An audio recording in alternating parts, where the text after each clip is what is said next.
got so much fucking design on right now. Bring it down, bring it down, make it come. I got 3 whole thoughts on the block. Bitches on my line, and you know. Kita mulai dengan bahasan pertama. Bismillahirrahmanirrahim. Quran surah kedua Al-Baqarah di ayat ke-35. Sudah ya? Wa qulna ya adamuskun anta wa zawjukal jannah. Ada ayatnya? Wa kula minha ragadan haitsu syi'tuma wa la taqraba hadhihi syajarata fatakuna minadh zalimin. Tolong di highlight pada kalimat wa qulna ya adamuskun anta wa zawjukal jannah. Oke? Wa qulna ya adamuskun anta wa zawjukal jannah. Nah ini saya kotaki ya, pelan-pelan. Saat mula Nabi Adam alaihissalam dicipta oleh Allah subhanahu wa ta'ala sebagai manusia untuk membedakan dengan malaikat dan jin yang telah tercipta sebelumnya. Tolong fokus, kajian kita ini agak serius karena saya ingin menyampaikan berupa ilmu, bukan yang lain. Jin, malaikat itu sudah lebih dulu dicipta oleh Allah sebelum hadirnya manusia. Dalilnya di Quran surah ke-15 Al-Hijr di ayat ke-27 itu tentang jin, 28-nya manusia. Wal janna khalaqnahu min qablu min naris samum. Sedangkan jin dicipta sebelum penciptaan manusia, bahan dasarnya berbeda dari api yang menyala-nyala. Jelas. Kemudian ayat 28-nya wa idz qala rabbuka lil malaikati inni khaliqum basyara min salsalim min hama'im masnun. Setelah malaikat itu hadir sebelum jin, jin ada, baru dicipta manusia. Disebutkan dengan nama Bashar. Tolong highlight ini, namanya Bashar. 35 kali kalimat ini disebutkan dalam Al-Quran. Bashar. Setiap hari Jumat kita diminta merenungkan sifat Bashar ini sepekan sekali. Di surat Al-Kahf ayat 110 yang terakhir, Qul innama ana basyarum mithlukum. Sudah. Nah, manusia pertama yang dicipta ini lantas diberi nama oleh Allah dengan nama Adam. Jelas? Baik, nama Adam pertama disebutkan di Quran surah kedua ayat 31. Wa 'allama Adamal asma'a kullaha. Ini manusia pertama diberi nama siapa? Adam. Adam. Adam saja ya, tidak pakai tambahan. Bukan Adam Jordan atau Adam Philip yang lain-lain, Adam saja. Sudah? Baik, ini nama yang mewakili dari materi penciptaan, min adimil ardi asalnya. Adimil ardi maksudnya bagian dari lapisan tanah. Yaitu bedanya dengan jin yang dicipta dari api yang menyala, kemudian malaikat dicipta dari cahaya. Sedangkan Adam dicipta dari apa? Bagian lapisan tanah. Ini penting diketahui, nanti kalau lain waktu kita ngaji lagi tentang manusia, kita akan terangkan sifat tanah yang melekat pada manusia. Ya, ada yang bersih, ada yang bercampur, yang kotor dan sebagainya. Itu kita simpan dulu. Ini baru ketemu Adamnya. Adam laki-laki perempuan? Baik, dah ya. Karena dari nama dan kata ganti yang menunjuk kepada Adam, ini menunjukkan Adam laki-laki. Sudah. Nah, saat kemudian Adam diperintah oleh Allah Subhanahu wa ta'ala untuk menempati surga sementara. Jadi bukan surga yang akan kita tempati kelak. Bukan ya. Ini tempat sementara bagi Adam tinggal supaya Allah mengenalkan situasi tempat yang Adam akan beraktivitas di dalamnya, yaitu di bumi. Nanti ada perintah, ada larangan, ya, yang jadi persoalan yang menggoda ini makhluknya, begini caranya, diperkenalkan sebelum turun. Sehingga saat turun ke bumi, Adam sudah mengerti tugas apa yang dijalankan, apa larangannya, tantangannya apa, kalau mau sukses apa yang harus dilakukan. Tempat itu disebut dengan Al-Jannah namanya. Apa namanya? Ya, itu yang sering kita terjemahkan dengan surga, tapi tolong catat, bukan surga yang akan kita tempati nanti. Karena bedanya, di surga sementara Adam itu sebelum turun ke bumi, itu masih ada perintah dan larangan. Wa kula minha ragadan haitsu syi'tuma. Adam silahkan nikmati semua yang ada di sini. Wala taqraba, tapi jangan dekati hadhihi syajarah, pohon yang ini. Ada perintah, ada larangan.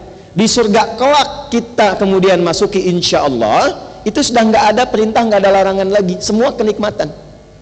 Ya. Jadi ibu jangan masih membayangkan kalau di surga masih ada pengajian. Saya di surga pengen tahajud, terlampau soleh namanya. Ya. Baik.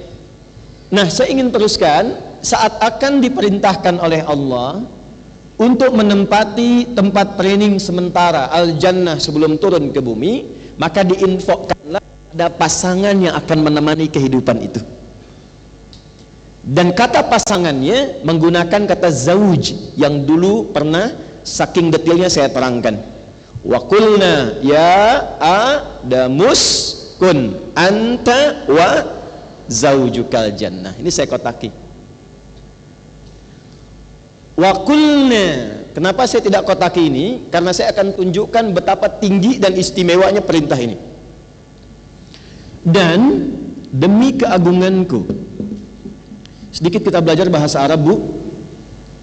Kalau kita baca Al-Quran, ada kalimat begini ujungnya, na panjang. Dan kata gantinya kalau kembali kepada Allah, misal inna anzalnahu fi lailatil qadr, kan pakai na panjang ya, itu disebut namanya ta'zimun nafsi li ta'zimi sya'ni. Kalau bahasa bebasnya, informasi yang disampaikan itu begitu penting, sampai saking pentingnya Allah menyampaikan itu dengan menunjukkan keagungan zatnya. Menerjemahkannya, hei, demi keagunganku, aku sampaikan ini yang begitu penting untukmu. Jadi kalau ibu temukan di Quran ngaji ada kalimatnya na, artinya informasi yang disampaikan begitu penting, tidak biasa dan istimewa.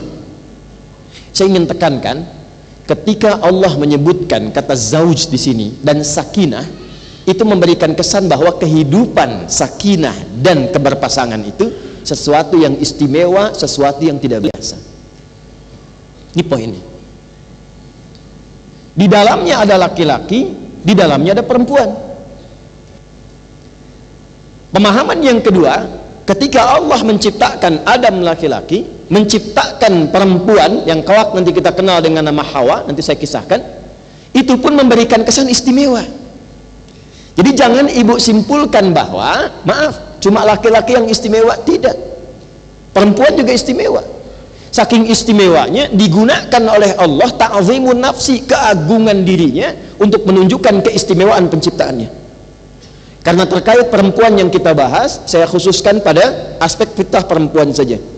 Maka di titik pertama ini saya ingin tekankan, ketika Allah kemudian memilih kelahiran dari rahim seorang ibu, keluar misalnya laki-laki, keluar perempuan, maka jangan banyak mengeluhkan apapun, karena apa yang telah Allah tetapkan itu istimewa untuk kehidupan kita.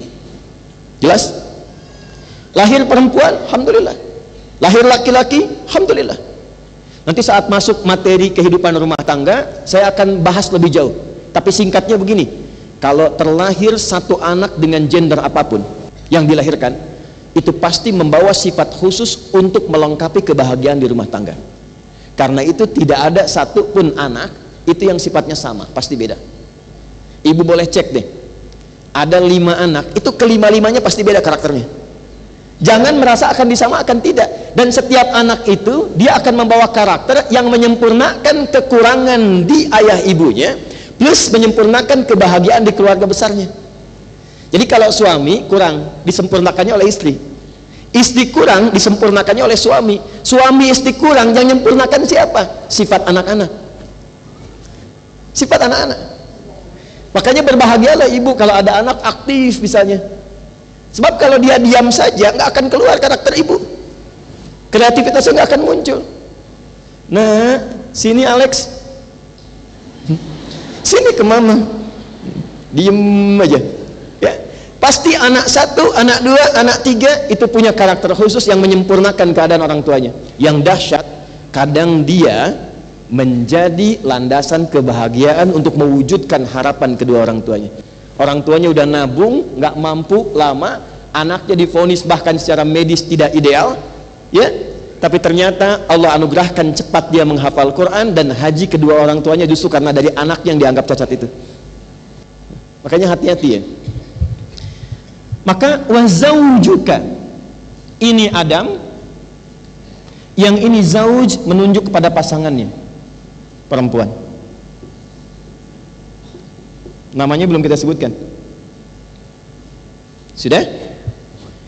Kesimpulan pertama, saat Allah menciptakan perempuan sebagai pasangan Adam alaihissalam, memberikan kesan yang pertama bahwa perempuan dicipta dalam keadaan istimewa. Jelas? Jadi berbahagialah ibu, bersyukurlah ibu diciptakan oleh Allah sebagai seorang perempuan karena ada keistimewaan yang Allah titipkan hanya pada ibu, bukan pada yang lain. Itu yang kemudian penting untuk diketahui setelahnya. Itu dulu satu. Plus kalau berharap-harap kemudian menikah dengan suami berusaha ikhtiar pengen punya anak laki-laki, ternyata lahir perempuan. Dan nikmat anak ini unik. Pengen cepat, lambat. Pengen lambat, cepat. Padahal marahan kan, tapi hamil lagi gitu kan. Tuh. Kemudian pengen laki-laki, perempuan. Pengen perempuan, lahir laki-laki. Jadi ketika yang diharapkan laki-laki, lahir perempuan, jangan langsung disimpulkan, ah ya Allah, saya kan berharapnya ini, punya rencana ini. Ketika rencana ibu ternyata berbeda dengan rencana Allah, ikutkan rencana ibu pada rencana Allah. Itulah yang dialami Hannah saat mengandung, berharap lahir laki-laki, ternyata yang lahir perempuan, Maryam. Itu ada di Quran surah ketiga Ali Imran di ayat ke-36. Falamma wada'atha qalat rabbi inni wada'tuha untha. Ketika Hannah lahiran, lahir perempuan. Padahal dengan Imran suaminya itu doanya panjang, pengen laki-laki, pengen laki-laki, sampai mohon maaf sebelum Maryam lahir itu Imran meninggal. Jadi Imran itu tidak menyaksikan kelahiran Maryam. Begitu kemudian lahiran, lahir perempuan. Kata ibunda Maryam, ya, Sayyidah Hannah, ya, rahimahullah, beliau berkata, ya Allah, kok perempuan ya? Maksudnya saya menyiapkan garis laki-laki supaya mewarisi sifat-sifat ayahnya, meneruskan kemudian misinya, lahirnya perempuan. Apa jawaban Allah? Ibu tolong garis bawah ya. Wallahu a'lamu bima wada'at wa laysa dzakaru kal untha. Aku lebih tahu keistimewaan dan hikmah kelahiran bayi ini, dan tidak sama keistimewaan laki-laki dengan perempuan. Perempuan pun ada keistimewaan yang tidak dimiliki laki-laki. Itu poinnya. Ayat ini adalah pembuktian bahwa Islam melalui Al-Quran mengangkat derajat perempuan. Jadi sebelum ada isu-isu di luar tentang gender, tentang perempuan dihormati, dihargai, Islam itu sudah menempatkan sesuai fitrahnya. Jadi Bu, maksud saya, cukuplah ibu ngaji Quran, ngaji hadis, ibu terhormat. Dan yang menempatkan itu Allah. Karena saya melihat aktivis perempuan kekinian itu lebih mengambil teori-teori yang justru dalam teori itu merendahkan derajat perempuan yang sudah Allah tinggikan. Allah sudah bilang, saya membuat keadilan, datang kesetaraan. Setara itu tidak akan pernah adil Bu, karena adil itu tidak harus setara. Yang adil itu diberikan sesuai dengan maslahatnya. Saya tanya ibu deh, ibu punya anak SD, SMP, SMA. Anak SD ibu kasih 10.000, anak SMP ibu kasih 10.000, anak SMA ibu kasih 10.000 juga. Saya tanya, setara nggak? Setara, karena sama. Adil tidak? Tidak, karena beban anak SMP tidak sama dengan SD, beban SMP tidak sama dengan S. Jadi tidak melulu yang harus dimiliki laki-laki perempuan harus punya. Tidak setiap yang dikerjakan perempuan laki-laki harus punya. Jadi adil itu tidak harus setara. Problemnya setara, yang dibawa itu kesetaraan bukan keadilannya. Jelas sampai sini? Oke. Jadi saya ingin berikan motivasi bangga dulu sebagai apa? Wah, nanti di pengajian bapak-bapak saya akan sampaikan bangga sebagai laki. Supaya adil. Nah, maaf ya saya agak semangat, maksud saya itu supaya betul-betul optimis. Karena saya perhatikan sekarang sudah jadi perempuan pengen jadi laki-laki. Ya, ada yang sebaliknya juga. Ada razia, begitu ketangkap, nama siapa? Nia, Pak. Nama Nia. Nama lengkap yang betul Kurniadi. Udah singkat tuh. Satu. Dah. Sampai di sini dipahami? Baik. Satu. Jelas. Kelahiran perempuan ketika dilahirkan fitrahnya istimewa. Tinggal kita nanti akan lihat apa keistimewaannya. Dua. Sudah? Tentang nama ibunda pertama kali, kalau ayahanda kita tadi namanya siapa? Adam ya, alaihissalam. Kan pasangannya hanya disebutkan zauj kan? Fungsinya ya. Baik, sifatnya. Nah nanti di antara namanya kita bisa temukan ada kitab namanya Al-Bidayah wan Nihayah ini. Ya, 20 jilid. Jilid pertamanya ini karangan Imam Ibnu Katsir. Al-Bidayah wan Nihayah. Beliau juga menulis tafsir Ibnu Katsir, Tafsirul Qur'anil Azim. Ini 20 jilid, di dalamnya bercerita, disampaikan tentang perjalanan kehidupan dari awal diciptakan sampai akhir Imam Ibnu Katsir hidup. Diruntut dengan pengetahuan beliau. Nah di kitab ini kurang lebih dikisahkan tentang nama ibunda kita itu, termasuk dengan informasi nasabnya dari mana. Secara singkatnya ini masih asli, kalau ibu mau silahkan berbahasa Arab. Maksud saya silahkan baca ya. Di 20 jilid saya bawa untuk saya perkenalkan. Jilid yang pertama, singkatnya tersambung keterangannya pada Ibnu Abbas radhiyallahu ta'ala anhuma. Ini seorang sahabat junior, ahli Quran, ahli tafsir, dan langsung didoakan oleh Nabi supaya menjadi anak yang pintar dan ahli di bidang Quran dan tafsir. Doa ini dari sejak saya kecil itu ibu kami selalu mentalkinkan dan saya coba terus bacakan. Ya, saya boleh bacakan, ibu nanti yang sudah hafal tinggal praktekkan boleh, atau nanti kalau misalnya mau diulang juga boleh. Kalau doa nabinya begini, Allahumma faqihhu fid din wa 'allimhu at-ta'wil. Kalau untuk pribadi ganti jadi ni. Allahumma faqihni fid din wa 'allimni ta'wil. Kalau anak ibu perempuan ganti pakai ha. Allahumma faqihha fid din wa 'allimha at-ta'wil. Jelas? Kata Ibnu Abbas, Adam ketika ditempatkan di surga itu, kemudian tiba beristirahat, lalu ketika terbangun ada sosok di sampingnya, perempuan. Jelas? Sudah. Maka seketika itu kemudian dikonfirmasikan, man anti, siapa engkau? Ya, zaujuka, akulah pasanganmu ini. Wa zaujukal jannah. Jelas? Lima khuliqti, kenapa engkau diciptakan oleh Allah? Litaskuna ilayya, supaya kehidupanmu membawa misi di dunia itu tentram dengan keberadaan aku. Ini uskun. Dari sini muncul kata sakinah. Pelan-pelan. Setelah Adam paham, sadar, lantas malaikat bertanya, malaikat Jibril, masmuha, siapa nama perempuan itu? Kata Adam dijawab, Hawa, namanya Hawa alaihissalam. Di sini muncul kata Hawa, pakai hak kecil. Limadha sumiyat Hawa? Kenapa diberi nama Hawa? Li'annaha khuliqat min syai'in hayyin. Karena Hawa ini tercipta dari materi yang unik. Pelan-pelan. Ini saya masukkan bagian kedua, fitrah dari materi penciptaan perempuan.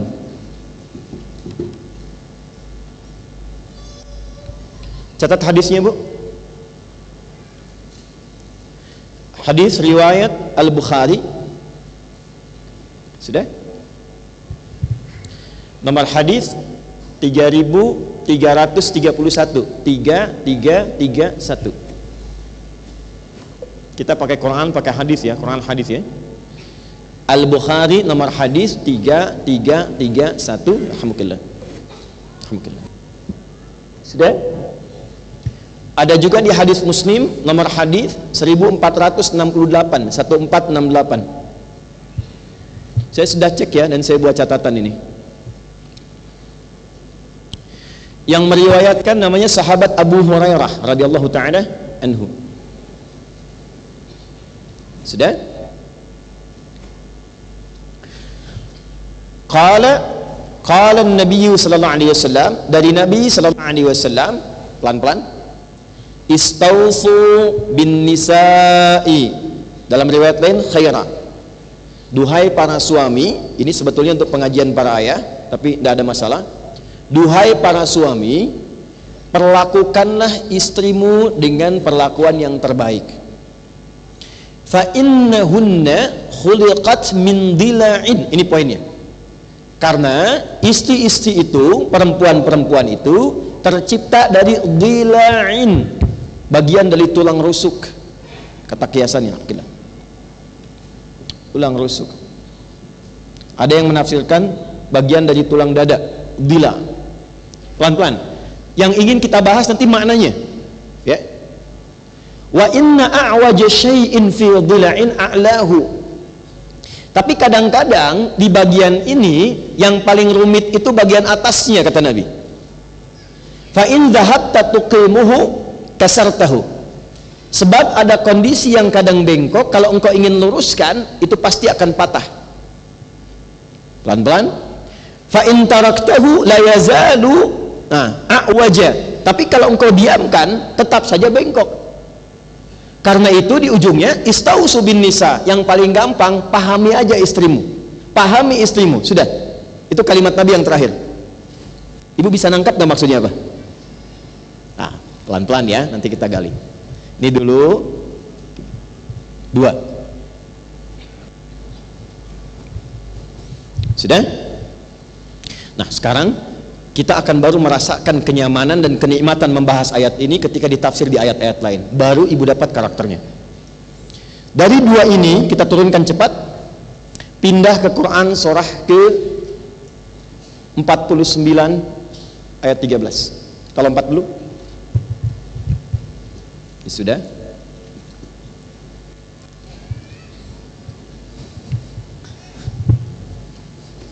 Sudah? Ya ayyuhan nasu, ada? Inna khalaqnakum min dzakarin wa untha, ada? Ya ayyuhan nasu, hai semua manusia yang tercipta. Kalau disebut an-nas itu menjangkau semuanya, semua jenis manusia yang hadir di muka bumi. Inna khalaqnakum, ada anak lagi panjang. Sungguh demi keagunganku aku mencipta kalian manusia itu min dzakari wa untha, cuma ada 2 jenis. Jadi manusia itu ada berapa jenis? Ingat ya Bu ya, cuma 2, tidak ada yang ketiga. Saya ulangi lagi, cuma 2, tidak ada yang ketiga. 1, min dzakarin, disebutkan sifat kelelakiannya. Allah tidak menyebutkan min rajulin, tidak menyebutkan min waladin, min gulamin, tapi disebutkan min dzakarin. Ini nanti kalau di pengajian para ayah ini akan dibahas sebagai sifat laki-laki. Tapi saya ingin garis bawahi yang kedua di pokok materi kita, min dzakarin wa untha. Ini dia poinnya, wa untha, ini fitrahnya.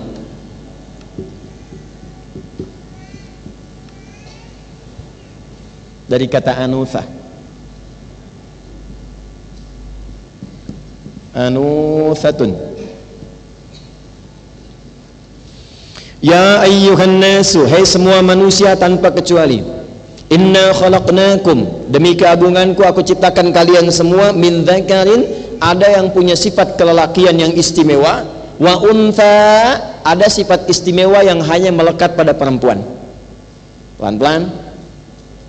Nah, ketika Allah menyebutkan yang pertama, aku tidak ciptakan manusia dengan main-main, Kalaupun lahir perempuan dia begitu istimewa yang tidak sama dengan laki-laki. Sekarang kita akan detilkan sehingga ibu kenal apa keistimewaannya. Satu, perempuan itu disifati oleh Quran punya sifat anuthah atau dikenal dengan untha. Gabungan dari sifat anuthah itu disebut dengan untha namanya. Bukan unta, untha pakai tha. Apa itu untha? Satu, sesuatu yang terlihat indah dan lembut.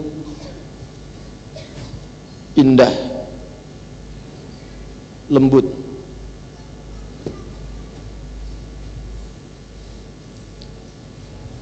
Saya ganti dari dha'fin lemah menjadi lembut. Nah, saya pelankan kata-kata saya Bu ya, supaya terdengar dengan lebih baik. Jadi ibu, ketika seorang perempuan, baik ibu, anak ibu dan turunannya, cucu, terlahir sebagai seorang perempuan, itu sudah membawa fitrah ini. Mau bagaimanapun, itu jati diri perempuan dari ujung kepala sampai ujung kaki, itu tampilannya pasti indah. Itu. Alhamdulillah. Karena keindahan inilah kemudian melekat pada dirinya fungsi sakinah, fungsi ketenangan. Nah, kalau ini dipasangkan dalam kehidupan rumah tangga, dan yang keluar itu fungsi sakinahnya dari jiwa takwa, maka itulah yang menjadikan keadaan suami dalam keadaan apapun, sedang galau, sedang capek, sedang lelah, itu melihat ibu saja dengan fitrahnya, itu bisa tenang. Ibu kalau nggak percaya silahkan Bu ya.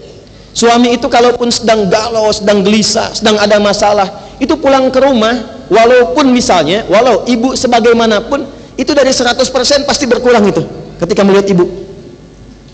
Cuman kurang berapa persennya tergantung ibu. Kalau Sayyidah Khadijah kan bisa minimal 50%, ya kan? Lihat beliau masalah setengah hilang, setengahnya lagi dengan kata-katanya. Ya lihat ibu mungkin 0,5% hilang gitu kan. Selebihnya tergantung persoalannya gitu kan ya. Tapi poinnya begitu. Jadi seemosi apapun, sekeadaan apapun, itu fitrah. Kalau sudah suami ketemu istri, itu membawa ketenangan, kenyamanan. Cuman itu terjadi kalau ibu bisa mengeksplor nilai-nilai ketenangan itu, kebaikan itu supaya tampak. Ini yang dimaksud hadis Nabi, sebaik-baiknya perempuan itu, sebaik-baiknya istri itu, apabila suami memandang kepadanya tenang keadaan hatinya. Ingat hadis itu? Pernah dengar gak? Bu, itu kan hadis ibu, bukan hadis saya. Pernah dengar gak? Itu poinnya. Nah, yang paling maksimal mempraktekkan hadis itu Sayyidah Khadijah. Maka dari itu kenapa kemarin saya dulukan contoh Sayyidah Khadijahnya, supaya setelah itu paham teorinya. Bukan cuma Sayyidah Khadijah, ibu pun punya potensi itu. Nah, kadang-kadang potensi ini banyak dimaksimalkan dengan peran ibu, bukan peran istri, sehingga ketenangan itu lebih dirasakan anak dibandingkan suami. Coba kalau anak-anak itu punya masalah, ngadunya pada siapa? Jarang pada ayahnya. Kenapa pada ibu? Karena ibu punya fitrah ini. Makanya menjadi aneh kalau seorang anak tidak dekat dengan ibu, itu aneh. Yang ngandung siapa? Ibu. Yang memberi ASI siapa? Ibu. Pasti dari formulasi itu ada kedekatan lebih. Itulah sebabnya kenapa anak seringkali itu dekatnya dengan ibunya, karena ini membawa fitrah sakinah, anutha. Tapi yang saya ingin optimalkan adalah, bisa enggak peran itu juga diresapkan dengan posisi ibu sebagai seorang anak, tuh, seorang istri. Kalau ibu dengan nenek itu udah pastilah, udah pasti itu. Nenek lihat cucu aja sudah gembira, ya kan? Cucu tuh lihat nenek itu pasti luar biasa senangnya. Sebab apa yang tidak dikasih ibu pasti dikasih nenek. Itu udah pasti itu. Udah pasti. Makanya namanya jaddah, dari kata jiddun, jiddah, yang perhatiannya sangat tinggi. Ya, ibu tidur, anak bangunin, ibu bisa marah. Nenek tidur, cucu bangunin, itu senyum, langsung bisa tanya, cucu mau apa? Itu nenek. Jadi kalau urusan ibu, urusan nenek, gak usah ditanya. Sekarang problemnya ketika menjadi seorang anak, ini poinnya, dan telah sampai kepada masa-masa kematangan, fase balirnya, bisakah ibu menjadi bagian yang bisa menenangkan kepada kedua orang tuanya? Jadi baktinya seorang anak perempuan kepada ayah dan ibunya bukan sekedar menaati perintahnya, tapi membawa sifat-sifat kemuliaan ini. Itu poinnya. Jelas? 2, suami. Nanti kita akan belajar bagaimana mengeksplor nilai-nilai ketenangan itu supaya bisa bertransformasi. Begitu suami lihat itu, jadi melihat ibu tuh tenang hati, nyaman, sehingga dia tidak berusaha mencari figur di luar. Karena profil yang di rumah itu sudah sempurna. Itu. Paham ya Bu ya? Maksud saya? Gitu. Ini kan yang diupdate status, yang dilihat-lihat status istri orang kan? Kenapa? Karena selalu ketika melihat ibu merasa kurang tenang. Bagaimana caranya fitrah ini tampil, hadisnya dipraktekkan, dan siapa di antara istri Nabi yang paling bisa ditiru untuk memaksimalkan potensi ini? Itu poin pertamanya. Jadi saya ingin simpulkan pada diri setiap perempuan itu memiliki fitrah. Yang pertama fitrah keindahan dan ketenangan. Dah. Bawa ketampilan jasmani. Tadi baru dari dalam. Perannya jiwa takwa. Bawa ketampilan jasmani. Tampilan jasmaninya pun bukan hanya seperti kedalaman keindahannya, inner beauty. Tapi dari ujung kepala sampai ujung kaki, perempuan fisiknya dicipta oleh Allah tidak keluar dari fitrah ini. Min dzakari wa untha. Indah. Itulah sebabnya kenapa pakaian perempuan itu sangat diperhatikan dalam Al-Quran dibandingkan laki-laki. Coba lihat, laki-laki, Bu, saya tanya ibu, apa hukumnya muslim yang tidak pakai jilbab? Apa hukumnya? Haram. Waduh, berarti saya dosa dong. Muslim. Ya nggak apa-apa. Apa hukumnya muslim nggak pakai jilbab? Nggak apa-apa Ustaz, emang muslim nggak pakai jilbab. Muslim kan saya. Ya kan? Nah, sekarang saya balik. Apa hukumnya muslimah yang tidak pakai jilbab? Sebentar. Kalau ingin kita bicara hukum, supaya bisa merasakan keindahan hukum itu, pahami dulu kenapa Allah menurunkan hukum itu. Baru nanti proses hukum itu bisa dirasakan dengan nikmat. Kalau kita sudah paham, oh ini maksudnya Allah meminta saya pakai jilbab, ini tujuannya seperti ini, jadi nggak diminta pun pasti dipakai. Quran surah ke-33 ayat 59. Quran surah 33 ayat 59. Sudah?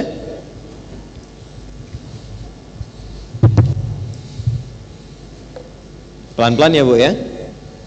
Ini nggak apa-apa. Kalau yang penjelasan pertama ini bikin ngantuk, bosan nggak apa-apa. Karena ini memang paling serius. Dan setan tidak senang yang serius-serius karena ini akan merubah ibu. Gitu. Tapi pada yang ringan, yang ketawa, setannya juga santai gitu. Sehingga yang nangkap itu yang dibawa pulang nanti, ya. Pelan-pelan. Sudah? Quran surah 33 ayat 59 ada? Ini saking pentingnya, istimewanya tampilan fisik perempuan. Ayatnya cuma diturunkan untuk perempuan, tidak laki-laki. Sebab kalau tidak kemudian ini digunakan, keindahan perempuan ini akan menjadi rusak dan membahayakan dirinya. Turunlah ayat ini untuk menjaga keindahan perempuan itu sehingga sesuai dengan fitrahnya dan sesuai dengan maslahat kehidupannya. Ya ayyuhan nabi, hei nabi sallallahu alaihi wasallam. Saking pentingnya ini, maka yang diperintah langsung Nabi. Qul li azwajika, perintahkan kepada istrimu. Coba lihat tuh, Allah meminta Nabi praktekkan dulu ke istrinya sebelum meminta kepada umatnya yang perempuan. Ada ayatnya? Wa banatika, dan anak-anak perempuanmu. Boleh saya tanya sedikit Bu? Kira-kira ibu dengan istri si Nabi solehah siapa? Nabi, baik. Ibu dengan Sayyidah Fatimah solehah siapa? Ibu dengan Sayyidah Aisyah solehah siapa? Yang ibu bilang tadi itu tidak lolos dari perintah ini. Sesoleh-solehnya istri Nabi tetap mereka diperintahkan untuk mengikuti ayat ini. Sesoleh-solehnya putri Nabi tetap harus menggunakan ayat ini. Wanisa'il mu'minin, dan juga perempuan-perempuan yang ada iman dalam dirinya, yang dia yakin dengan fitrah yang Allah tetapkan pada dirinya. Jadi kalau ibu yakin Allah itu Tuhan, ibu yakin Allah mencipta ibu istimewa, ibu yakin ada tuntunan istri-istri dan putri-putri Nabi, ibu ingin seperti mereka, maka ibu terapkan ayat ini. Kecuali kalau ibu nggak yakin, Atau ibu merasa lebih hebat daripada istri Nabi, lebih soleha dibandingkan putri Nabi. Yang soleha saja masih menggunakan ini, apalagi yang merasa belum seperti mereka. Tapi apa tujuannya? Yudnina alaihinna min jalabibihinna. Fokus. Mulai saat ini viralkan, katakan, perintahkan istrimu Muhammad SAW, putri-putrimu, dan sampaikan pada umatmu khusus yang perempuan selama mereka masih punya iman dalam diri mereka. Mulai kenakan jilbab. Saya ulangi, mulai kenakan apa? Jilbab yang menghiasi keindahan diri mereka secara fisikal. Saya tanya, jilbab itu pakaian untuk luar atau dalam? Luar. Jadi jangan pernah ada kata-kata begini, lebih baik indah dalamnya daripada luar berjilbab tapi perilaku nggak bagus. Itu kurang minum susu itu. Dia belum baca ayat ini, karena perempuan itu dicipta oleh Allah indah luar dalamnya. Jadi dalamnya dijaga, luarnya dijaga. Justru kalau luarnya tidak dijaga, ini nanti yang muncul ibu, saya akan terangkan setelah ini, yang muncul itu nanti nafsu yang keluar, dan itu mencelakakan. Karena itulah ayatnya dilanjutkan, asa ayyurafna fala yu'dzaina. Kenapa aku minta perempuan itu berjilbab, kata Allah? Satu, asa ayyurafna, supaya aku tetapkan kepada semua laki-laki untuk mengenal bahwa inilah perempuan yang istimewa itu. Jadi jilbab itu hadiah dari Allah kepada ibu perempuan untuk menunjukkan identitas keistimewaan ibu. Jadi ketika Anda mengenakan jilbab, wahai perempuan dimanapun berada, itu sesungguhnya sedang menerima cinta Allah, hadiah Allah, dan menetapkan bahwa perempuan itu istimewa. Saya bawa buku hari ini khusus ingin saya hadiahkan. Kalau saya kasih kepada ibu hadiah, ibu senang tidak? Senang. Baik, saya kasih hadiah, tiba-tiba ada yang nggak mau terima. Nggak mau, Ustaz, saya nggak baca buku itu juga udah bagus kok. Oke, perasaan saya gimana? Baik, ibu saya kasih buku, ibu merasa senang. Kenapa ketika Allah kasih hadiah ibu merasa nggak senang?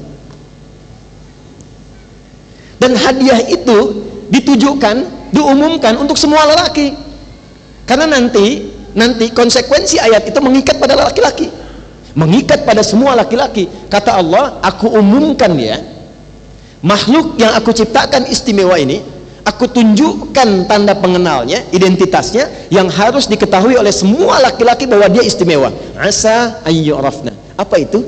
Jilbabnya, dari ujung kepala sampai ujung kaki tertutup dengan baik. Nanti ada dua bagian yang boleh terbuka. Belum selesai ayatnya, perhatikan baik-baik. Fala yu'dzaina, maka aku maklumatkan pada semua laki-laki. Perhatikan bu, ini istimewanya ibu. Kalau ada perempuan yang sudah menggunakan jilbab dari kepala dengan baik, menutup bagian auratnya, keindahannya dengan baik, maka lindungi dia, pastikan dia terjaga dari berbagai gangguan. Paling enak jadi perempuan, paling enak. Zaman Nabi setelah ayat ini turun, ada preman Madinah berusaha mengganggu seorang muslimah. Ketika terlihat, oh itu muslimah tuh, terlihat sama kalangan yang muslim, diganggu, terlihat pakai jilbab, itu seketika fungsi ayat ini berlaku. Datang mereka membebaskan perempuan itu dari gangguan dan dijaga sampai aman. Jadi sebetulnya kalau spirit ayat ini dipraktekkan dan laki-laki tahu tentang ayat ini, ibu paling enak. Belanja ke Kosambi, barang-barang banyak, susah ngangkat, pakai jilbab, laki-laki bantu tuh, pokoknya terjaga. Jadi saya ingin katakan bahwa betapa keindahan itu dijaga oleh Al-Quran dengan turunnya ayat hijab. Itu bukan sekedar ingin mengatakan bu wajib pakai, haram nggak pakai, bukan itu poinnya. Poinnya adalah kenapa Allah wajibkan, supaya Allah mengikat keindahan dan kebaikan itu terjaga dalam kehidupan. Haram itu dari kata hurmah, asalnya hormat. Kenapa diharamkan dilepas? Karena dikhawatirkan terlepaslah kehormatan ibu ketika itu ditanggalkan. Paham? Oke. Sekarang lihat baik-baik, kita praktekkan. Ini kejadian banyak terjadi sampai saat ini. Quran surah ke-91 ayat 7 sampai 10. Kita akan selalu pakai Quran ya.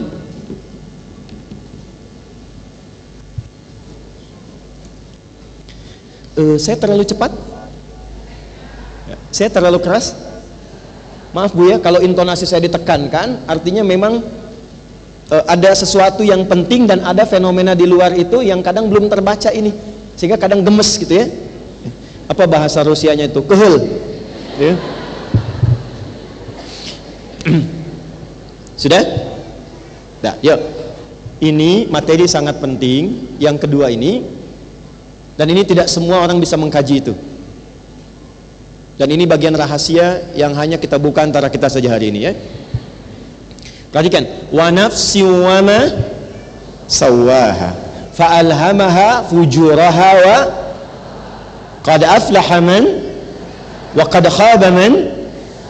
Tolong ibu garis bawahi ayat 7 sampai 8 dulu. Wa nafsi wa ma, dah gini ya, lihat sini bu, ini nafs bagi 2. Sudah? Dan demi jiwa manusia yang aku ciptakan sempurna. Saya ulang, dan demi jiwa manusia yang aku ciptakan sempurna. Ini sumber kehidupan. Fa'alhamaha fujuraha wa taqwaha. Di dalam jiwa itu ada 2 potensi, 2 kecenderungan. Satu, apa yang disebut potensi takwa, semua sumber kebaikan di jiwa takwa. Sudah? Di sini inti semua kebaikan, jujur, tenang, rendah hati, sabar, di sini semua. Prakteknya nanti bagaimana? Ibu ingin mempraktekkan sifat ketenangan tadi supaya muncul sakinah. Suami lihat, suami terikat, suami nyaman, suami tenang dan terjaga dalam rumah tangga. Ini yang harus diekspor di sini. Tapi ini punya lawan, namanya fujur, yang sering kita sebut dengan nafsu. Fujuraha wa taqwaha. Jadi kalau di sini ada jujur, di sini ada dusta. Awas, hati-hati. Di sini ada rendah hati, di sini ada sombong. Kalau semua dari tubuh kita sumbernya dari sifat fujur, maka yang keluar perbuatan buruk. Contoh, bu, lisan ini nggak bisa berkata kecuali jiwa kita memerintahkan, katakan ini. Kalau diperintahkan dari dalam hati kita, kolbu kita, katakan yang baik, keluarlah baik di lisan. Tapi kalau kata kolbunya keluar yang jelek dari sifat fujur, maka keluarlah yang buruk. Karena fujur adanya di nafas, yang buruk disebut su, nafas dan su disingkat jadi nafsu. Itu ada di Quran surah ke-12 ayat ke-53. Paling kiri sebelah atas di mushaf. Quran surah 12 ayat 53. Wa ma ubarni'u nafsi innan nafsa la'ammaratum bis su. Nafas ketemu su menjadi nafsu. Pelan-pelan. Jadi nanti semua tindakan-tindakan manusia itu kalau bukan dari jiwa takwanya, keluar dari perintah nafsunya. Kalau dari nafsu itu keluar keburukan, diminta mencuri, diminta mencela, diminta berzina, diminta selingkuh, itu nafsu semua. Kalau keluar dari jiwa takwa, keluar yang baik semua. Aura baik, kemuliaan, kebaikan, kesopanan, itu takwa. Nah, ketika perempuan dengan fitrahnya diperintahkan oleh Allah, nih kamu indah, kenakan jilbab, kenakan seperti ini, lakukan begini, itu untuk menjaga kemuliaannya sekaligus mengaktifkan jiwa takwa dalam pasangannya. Jadi kalau ibu seketika mengenakan pakaian begini, pakai jilbab, bagus, tertutup, itu pasti laki-laki hormat bu. Hormat itu, gak akan ganggu ibu. Ibu nggak percaya silahkan.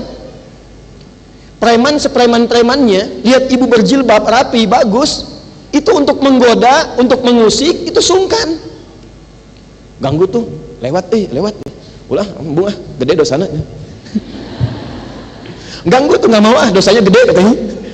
Itu minimal ada kesan di hatinya, aktif jiwa takwanya.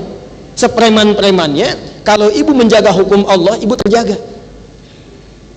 Tapi sebaliknya, ketika ada perempuan berusaha membuka bagian yang seharusnya dia tutup, yang sudah Allah jaga, maka yang aktif di lawan jenisnya itu nafsunya.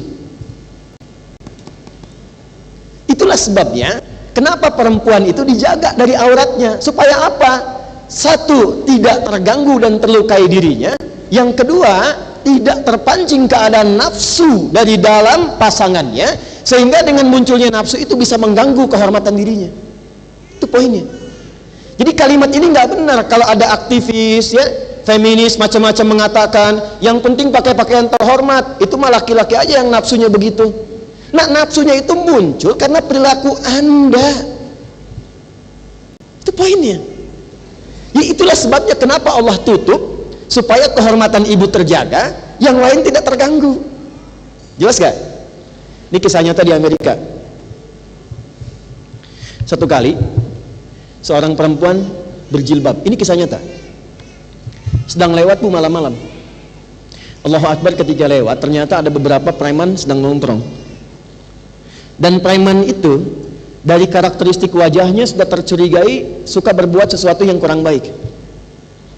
Apa yang dia lakukan? Saya ajarkan satu doa ya bu ya.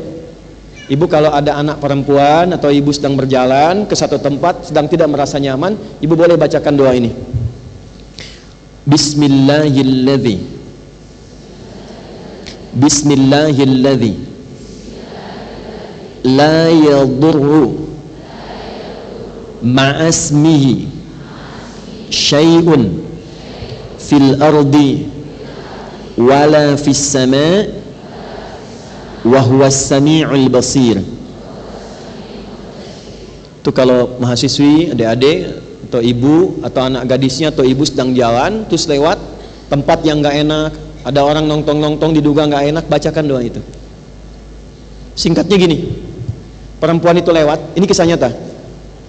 Ternyata nggak ada satupun berani yang ganggu. Tapi besoknya muncul di berita terjadi, mohon maaf, pelecehan seksual di tempat persis perempuan itu lewat. Dan waktunya itu selang nggak berapa lama dari perempuan itu lewat. Taunya di televisi. Di perempuan ini begitu lewat, begitu lihat TV besoknya, dia melihat, oh ini kan tempat saya malam lewat tadi.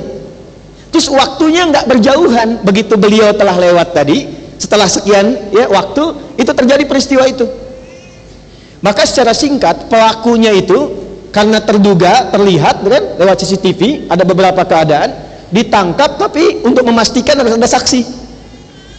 Maka datanglah perempuan berhijab ini ke kantor kepolisian, mengkonfirmasi.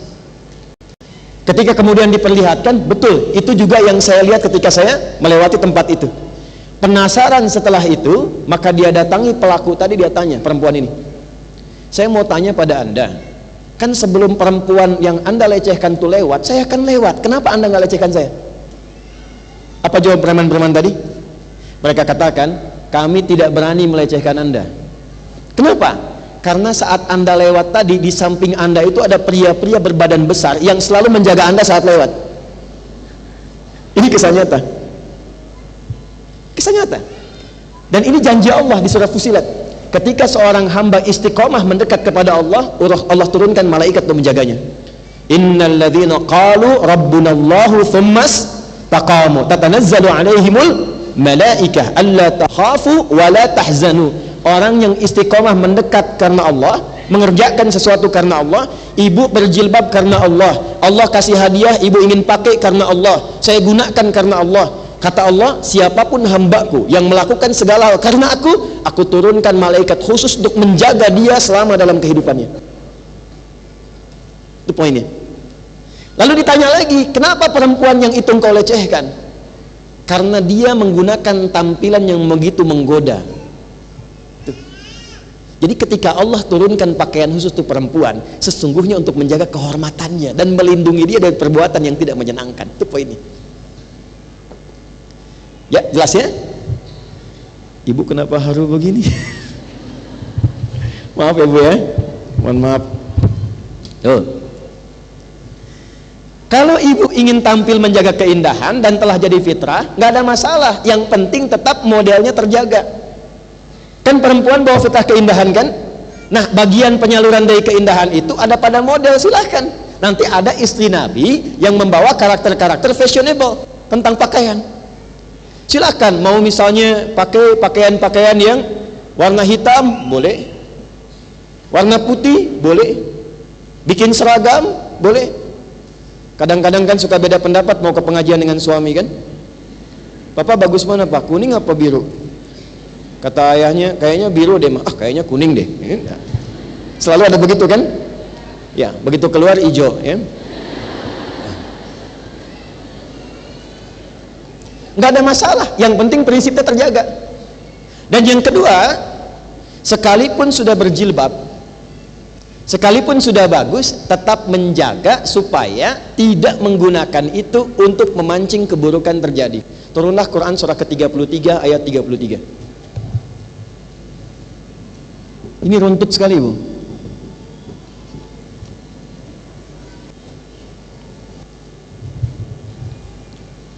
Sudah? Saya mau kisahkan dulu tentang spirit ayat ini. Dulu di Madinah itu juga di awal-awal kehidupan Nabi hijrah dan awal-awal orang berislam itu masih banyak pria-pria yang iseng, preman-preman pengganggu. Saat yang bersamaan juga ditemukan perempuan-perempuan iseng. Di antara keisengan itu yang kemudian menarik perhatian Al-Quran untuk turun hukum adalah sifat-sifat sebagian perempuan yang senang diperhatikan laki-laki. Hati-hati ya, Bu ya. Saya ulang nih, sifat perempuan yang sengaja berdandan untuk dilihat laki-laki. Tapi yang lihat bukan suaminya, tapi suami orang. Awas loh. Jadi kalau ada di masa kini ada yang kemudian mencoba untuk praktek seperti itu, maka saya ingin katakan sudah terlambat, karena di masa-masa awal jahiliyah itu sudah terjadi. Baik ya? Jadi kalau kita sudah keluar dari situ, hendaknya itu kita tanggalkan. Jadi sengaja dandan itu supaya kelihatan orang lain, supaya kelihatan yang bukan mahramnya. Nah, ayat ini kemudian turun merespon untuk memberikan pernyataan. Perhatikan ayatnya. Waqarna fi buyutikunna. Ada? Awas, jangan salah mengartikan ya. Dan hendaklah para perempuan itu lebih baik diam di rumahnya. Kalau ibu baca ayat ini dengan terjemah saja, besok nggak akan lagi pengajian terjadi seperti ini. Semua di rumah. Lebih baik online daripada melanggar ayat, katanya. Karena itu penting ngaji tafsir. Kenapa turun ayat ini? Ayat ini respon kepada perempuan-perempuan yang biasa dandan supaya ingin kelihatan yang bukan mahramnya. Dia sudah punya suami, ingin dilihat oleh suami orang. Dia belum bersuami tapi ingin dilihat oleh yang bukan mahramnya, yang terlihat hal yang nggak boleh dilihat. Nah, kata Allah, daripada kamu mencelakai diri sendiri seperti itu dan turun kehormatanmu, lebih baik diam di rumah daripada berlaku demikian. Jelas? Sekarang nggak keluar rumah udah bikin status, ceklik foto. Ih, masa ini nih, ini bahaya nih. Dan itu ada hadis-hadisnya di Nabi itu tentang itu. Sudah? Awas, hati-hati ya. Daripada Anda menggunakan model walaupun berjilbab bagus, tapi niatnya bukan karena Allah. Niatnya hanya untuk keluar supaya diperhatikan orang di luar rumah yang bukan mahramnya. Kalau bahasa kitanya begini, daripada berhijab-hijabnya syar'i tapi pengen dilihat yang bukan mahram, lebih baik diam di rumah pakai daster dilihat suami. Paham? Jadi bagian kedua pun, walaupun pakai jilbab sudah bagus terjaga, tetap niatnya lakukan karena siapa?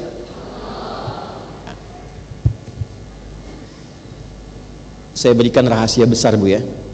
Sekali lagi, ini hanya di antara kita.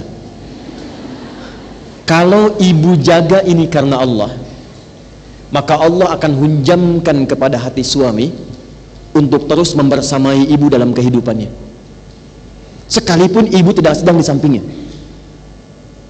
Saya ulang ya, kalau ibu lakukan ini karena Allah dan ibu sudah berumah tangga, ada suami, maka Allah akan hunjamkan sifat kasih yang dalam pada suami, sehingga ia terus mengingat dan membersamai ibu sekalipun ibu sudah tidak di sampingnya. Saya tanya ibu ya, ibu pernah dengar kisah ini enggak? Kalau Nabi Muhammad itu tidur dan beliau kemudian mengigau, menyebut nama orang, yang disebut siapa? Khadijah. Khadijah. Kenapa?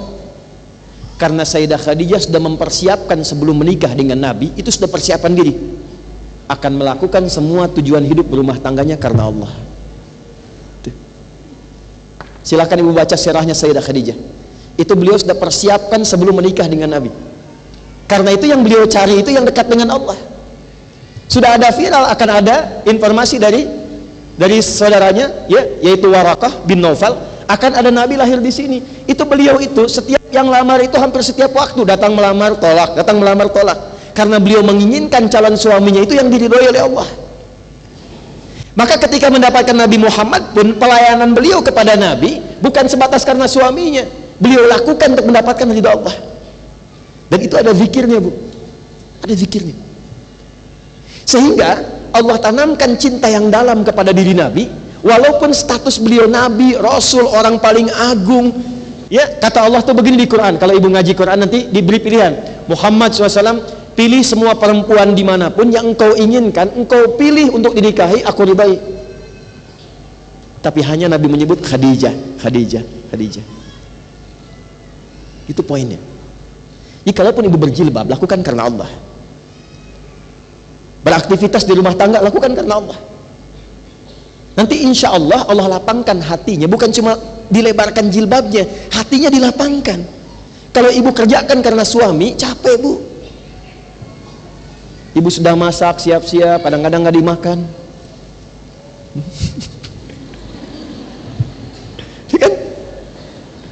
Mau berangkat, pakaian nggak disiapin, kan kadang-kadang cuma dilihat, bukan itu yang dipakai, capek. Capek. Ya. Tapi kalau ibu kerjakan karena Allah, Allah itu menghargai prosesnya, bukan hasilnya. Mau suami makan, tidak makan, ibu masak itu sudah dapat pahala. Ini saya tanya ibu itu, maaf ya, ibu itu bekerja segala hal dengan suami, ibu lakukan karena cinta suami atau karena Allah?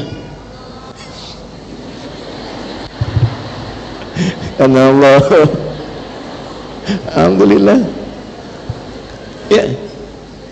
Jadi kalau ibu ibu ngaji ke sini nih, ibu ngaji ke sini karena Allah, karena ustadznya.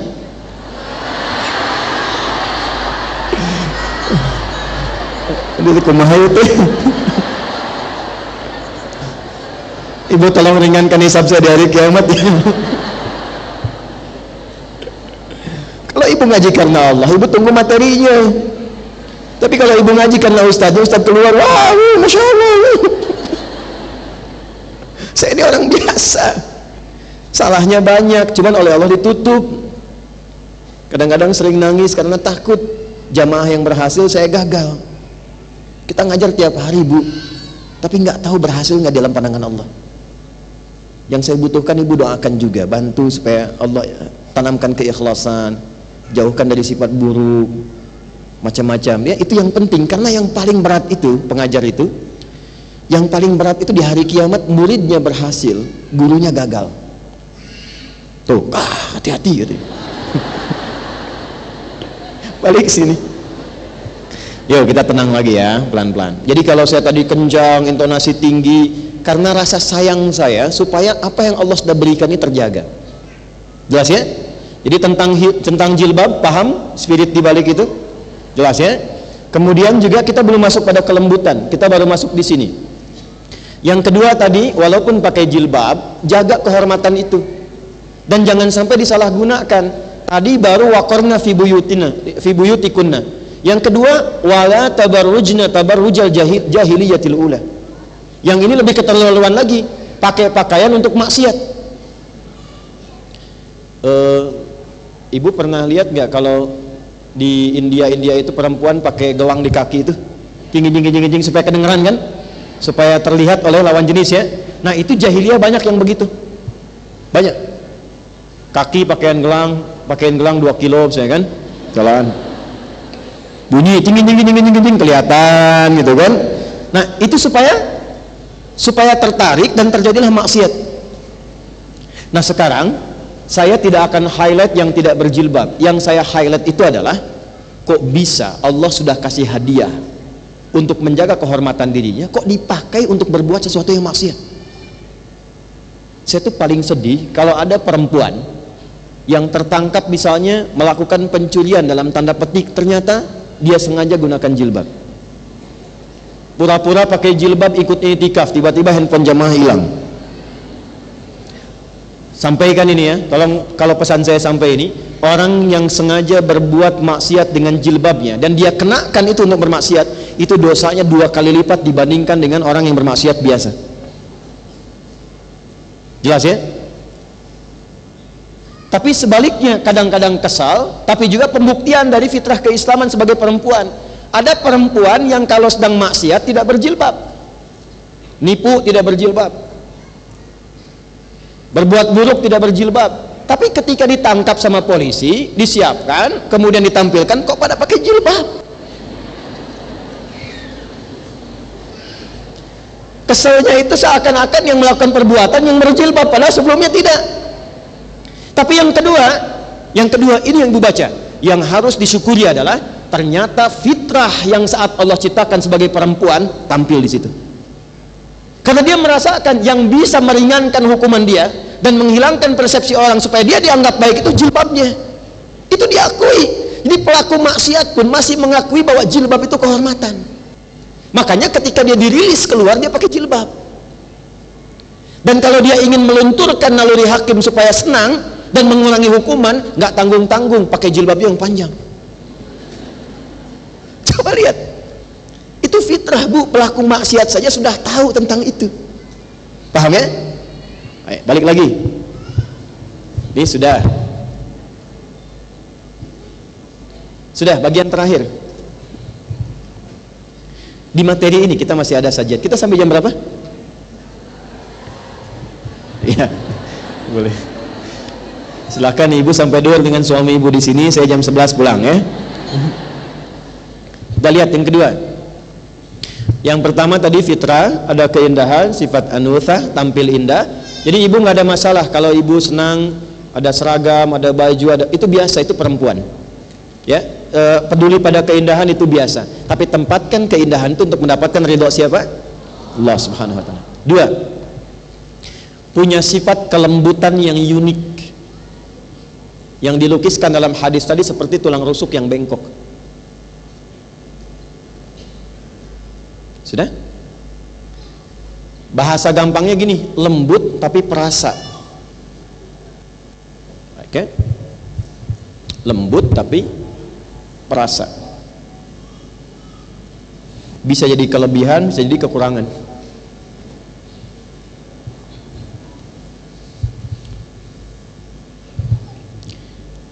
Dari suara laki-laki dan perempuan, lembut mana bu?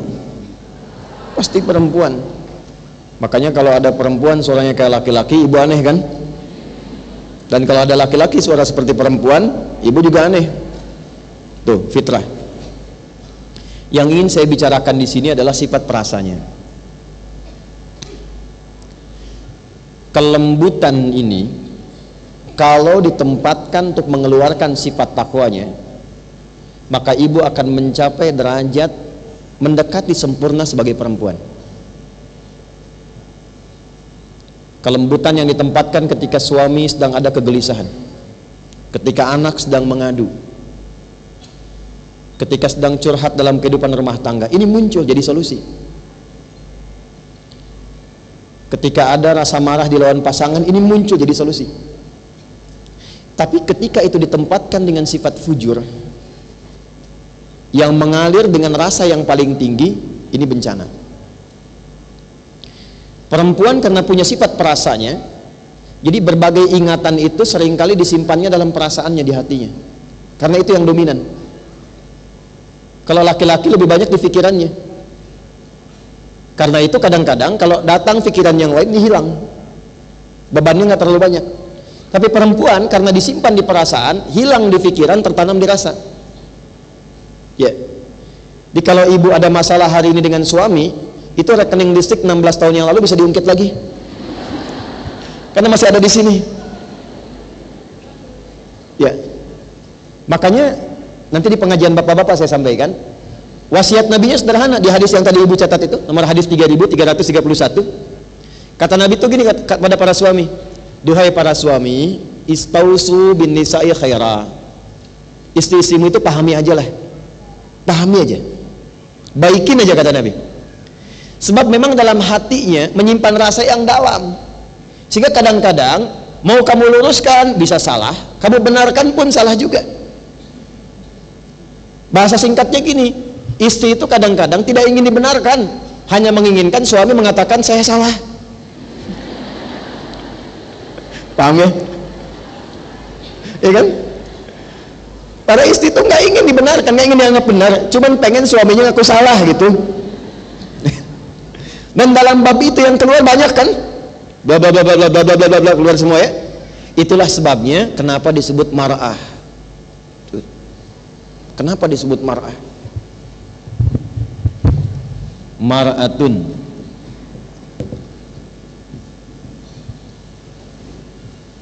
ya? Dari kata muru'ah, yang menyimpan kehormatannya dalam jiwanya. Kalau dia keluarkan itu jadi imro'ah. Makanya istri-istri pembesar dalam Quran disebut imro'ah, imro'atul aziz. Istrinya seorang perdana menteri di masa era Nabi Yusuf alaihissalam yang menggoda Nabi Yusuf itu imro'ah. Sudah? Tapi kalau dia tanamkan dalam dirinya disebut muru'ah, pribadinya disebut dengan mar'ah. Dari huruf mim, ra, hamzah, ta ada kata mir'ah, ada mar'ah, ada mir'ah. Hurufnya sama, harokatnya beda. Mar'ah itu perempuan yang menyimpan keadaan rasa dalam jiwanya. Mir'ah itu cermin yang menyimpan rahasia di dalam bentuk-bentuk materinya. Makanya ada peribahasa mengatakan al-mar'atu kal mir'ah, perempuan seperti cermin. Jadi jangan heran kalau ibu kemana-mana suka ngaca. Periksa di dompet ada cermin, turun dari mobil lihat spion, mau ke sini masih lihat kaca masjid. Tapi kan, udah duduk pastikan lagi, selesai. Tapi poinnya bukan itu. Ini sering saya katakan dan sering saya tanyakan di sini. Ibu kalau bercermin di kaca, lalu cerminnya dilempar pecah, bisa nggak dipakai untuk bercermin lagi? Jangan salah, bisa. Bisa cermin itu dirapikan lagi, kan? Jelas ya? Dirapikan bisa, tapi tidak memantulkan bayangan yang sempurna. Nah, sifat perempuan sama. Kalau dia terlukai, cepat memaafkan tapi sulit melupakan apa yang dialami.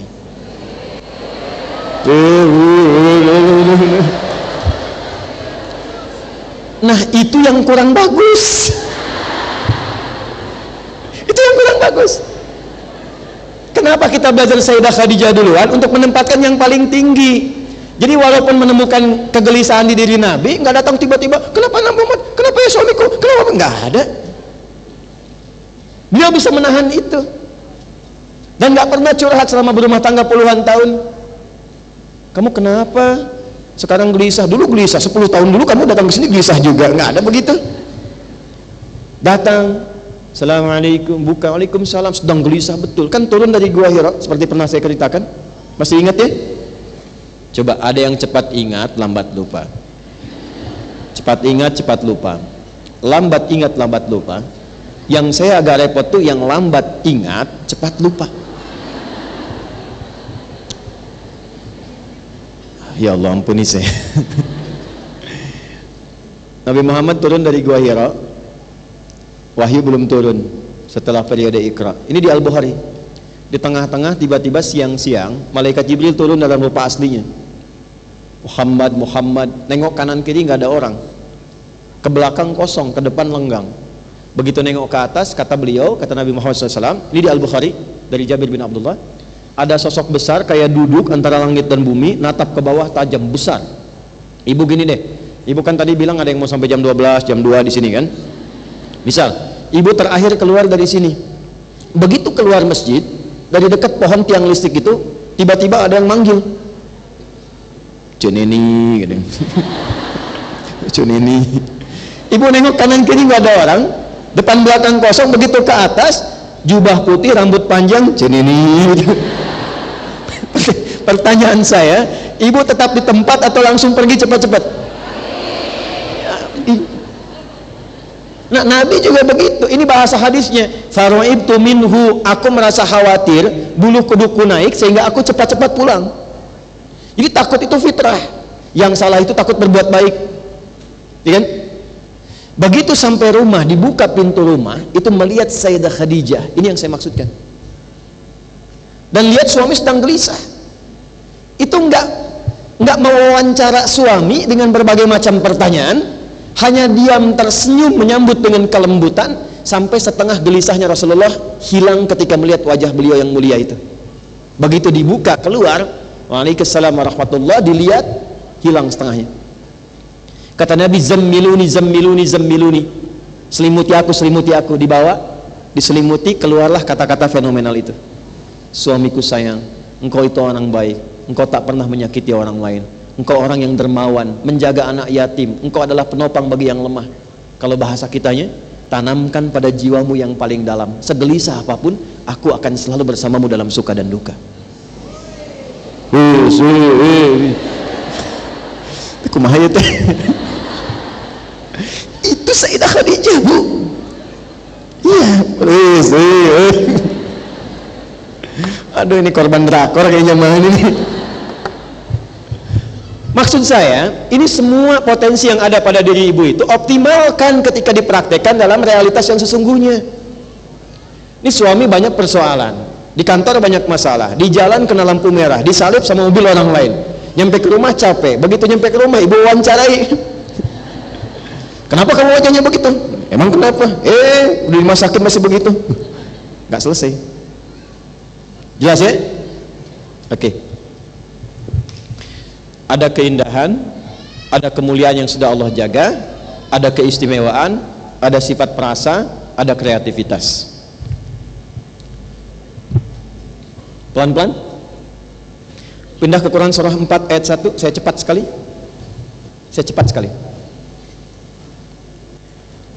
Karena saya mau tempatkan sebagai anak, sebagai istri, sebagai ibu ke nenek. Setelah itu baru kita kembali ke istri Nabi sallallahu alaihi wasallam.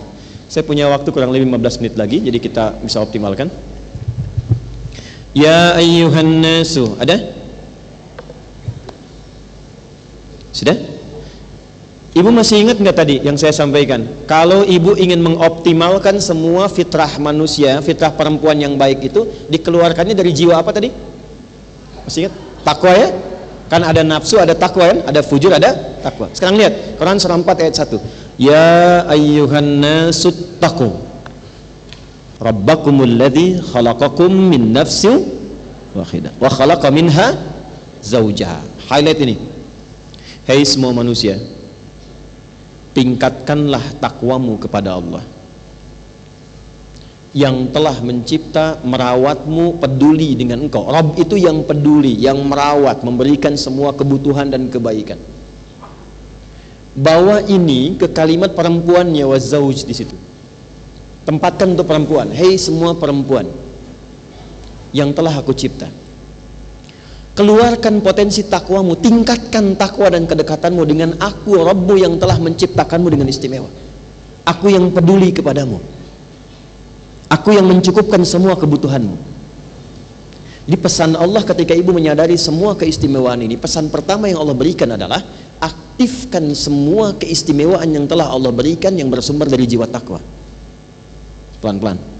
Paham sampai sini? Kemudian wa khalaqa minha zawjaha wa batta minhuma rijalan katsiran wa nisaa. Perhatikan, kalau ibu mampu mengoptimalkan itu, kemudian ibu hidup sampai berumah tangga pun berpasangan, akan terlahirlah anak-anak yang kuat, baik lelaki atau perempuan. Ini menunjukkan kesan bahwa seorang ibu yang hebat, yang mampu mendekati Allah dengan takwanya, itu ternyata akan menular kebaikan ketakwaan itu yang bermanfaat untuk anak-anaknya, mau laki-laki atau perempuan. Makanya saya sering katakan, jurusan terbaik untuk perempuan itu jadi perempuan yang solehah. Kalau istri solehah, ibu-ibu yang solehah, nenek yang solehah. Dan betapa banyak orang hebat, bahkan laki-laki, itu menjadi bintang di zamannya yang melewati setiap era, itu karena peran ibunya. Saya mau rinci, Bu ya. Ibu pernah dengar kan Imam Asy-Syafi'i? Bu, dikenal sampai sekarang itu, ibu jangan kira cuma ayahnya yang berjuang maksimal itu. Ayahnya kan meninggal, ibunya. Imam Syafi'i itu lahirnya di Gaza 150 Hijrah, ayahnya meninggal. Bu, ini saya sampaikan penting sekali, yang gendong dari kecil itu ibunya. Ibunya yang memulai ketakwaan kepada Allah, mendekati Allah, rajin sholatnya, lalu diwariskan pada anaknya. Beliau yang gendong Syafi'i kecil tawaf keliling Ka'bah, disimpan di halaqah para ulama, kemudian dibawa untuk menyatu dengan Arab Badui supaya tahu bahasa mereka yang bening sehingga sama dengan bahasa Quraisy. Itu ibunya. Muridnya Imam Syafi'i, Imam Ahmad, lahir 164 Hijrah. Itu viral dalam kisah. Imam Ahmad itu hafal 1 juta hadis, 1 juta hadis. Ibu tahu bagaimana kesolehan ibunya? Ibunda beliau saking dekatnya dengan Allah, dan kedekatan itu ditularkan kepada anaknya. Itu Imam Ahmad selalu dibangunkan menjelang subuh itu, sampai dalam musim dingin pun dimasakin air dulu, diwudukkan dengan air hangat. Walaupun dalam masa haidnya itu digendong, diantar ke masjid, ibunya nunggu di luar. Selesai dengan para ulama, balik lagi. Itu berkah ibunya. Ibu buka kitab Fathul Bari 16 jilid, buka jilid pertama di muqaddimah. Imam Al-Bukhari itu ibunya luar biasa. Beliau lahir, ayahnya meninggal dunia, usia sekitar 2 tahun menjelang 4, itu matanya divonis buta permanen. Tapi ibunya, dia punya mihrab, hamparan sajadahnya, dekatnya dengan Allah, doanya luar biasa. Anaknya diganti dari matanya yang tidak melihat itu dengan kecerdasan dalam jiwanya. Sekali dibacakan langsung ingat. Dan ibu mau bacakan berapa banyak pun bisa diulang dari awal, titik komanya sama. Al-Bukhari, saya bacakan 10 hadis misal, jangan saya lah, ulama Irak ngundang Al-Bukhari, dibacakan 10 hadis, diacak bu, sanadnya diacak, orang-orangnya diacak, kemudian setiap orang itu menyampaikan 10 ulama, satu orang ulama nguji dengan 10 hadis, diacak semua dari orangnya sampai isinya. Begitu yang pertama mengatakan, coba hadis ini benar atau enggak, tolong urutkan. Kata Imam Al-Bukhari, selesaikan dulu 10-10-nya supaya langsung saya jawab. Begitu sudah 100, diurutkan dari yang pertama sampai yang terakhir, hadisnya disebutkan urutannya, ini salah, yang benar begini, yang ini salah tempat, yang benar di sini, yang ini di sini, sampai ujungnya Al-Bukhari. Itu ibunya. Tapi yang mau saya cerita, saat usia 4 menjelang 5 tahun, dibawa ke Kutab, tempat belajar awal waktu itu disebut dengan Kutab namanya, untuk ngaji Quran.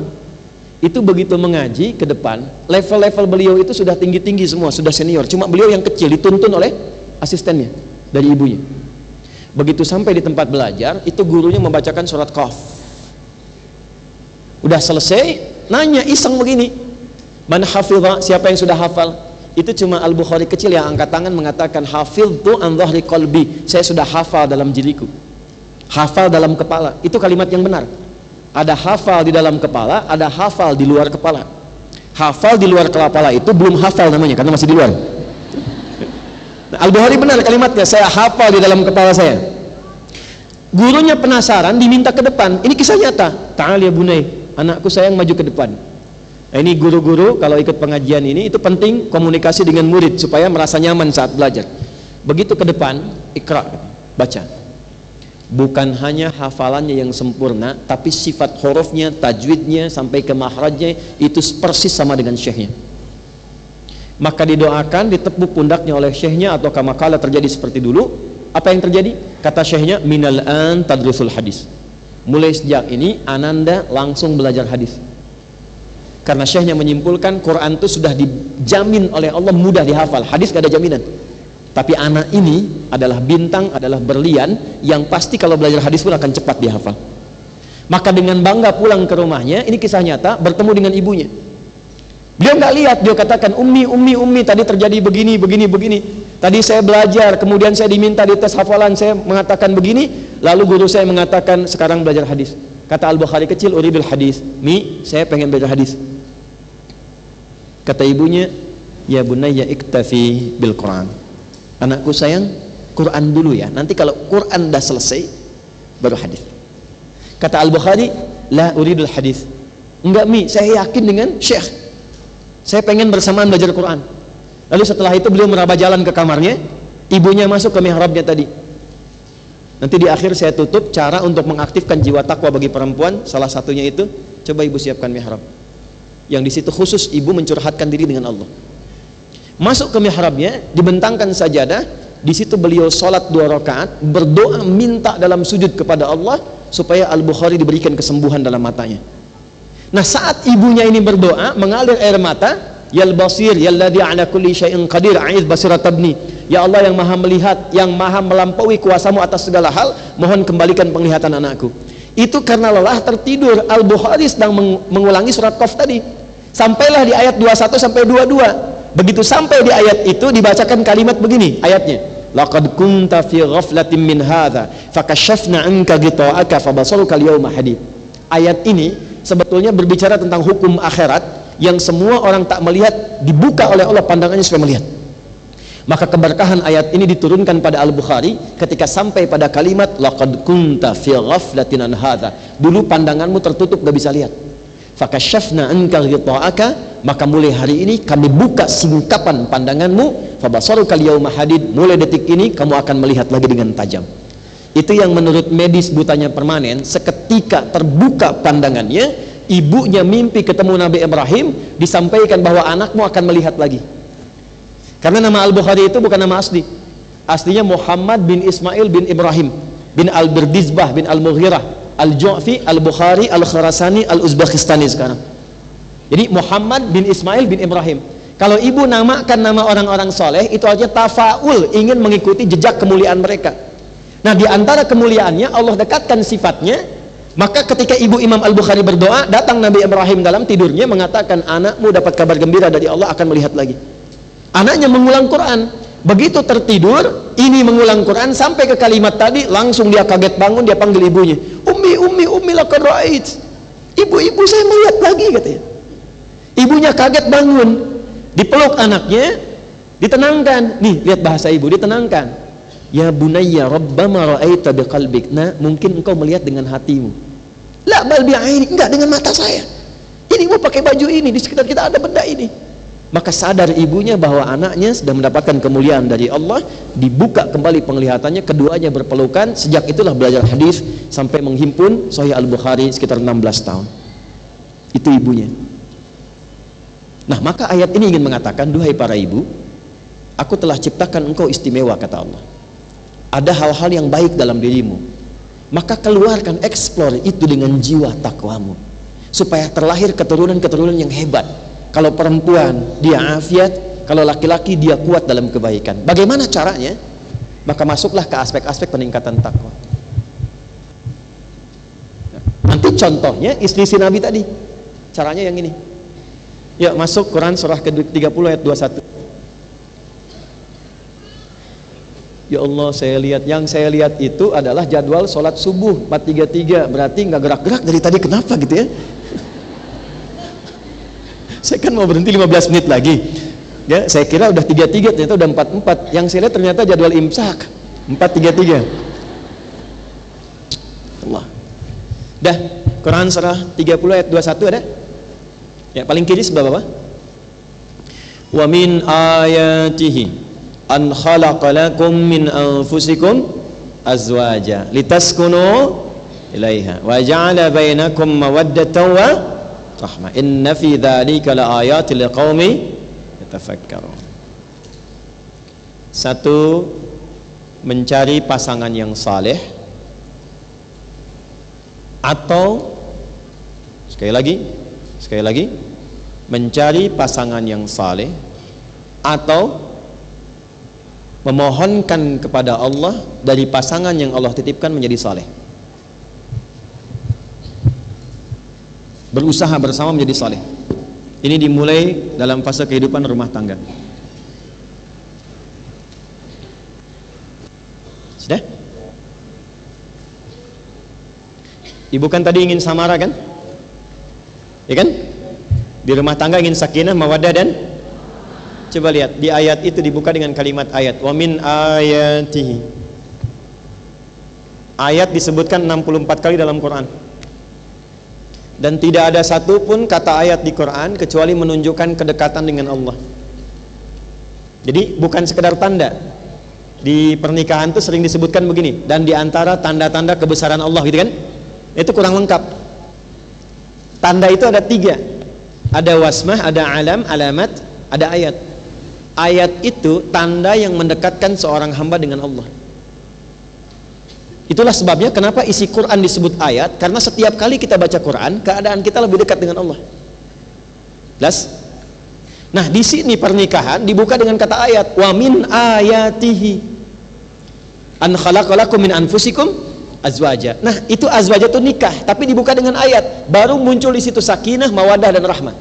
Litaskunu ilaiha sakinah wa ja'ala bainakum mawaddah rahmah. Samara itu pintunya ayat. Jadi kalau ibu ingin samara di rumah tangga, gampang. Buka pintunya dengan kunci ayat. Dekati Allah. Yang punya sakinah siapa? Yang punya mawaddah? Yang punya rahmah? Ibu ingin ketiganya tapi jauh dari Allah, bagaimana bisa dapat? Ayat. Dekati Allah.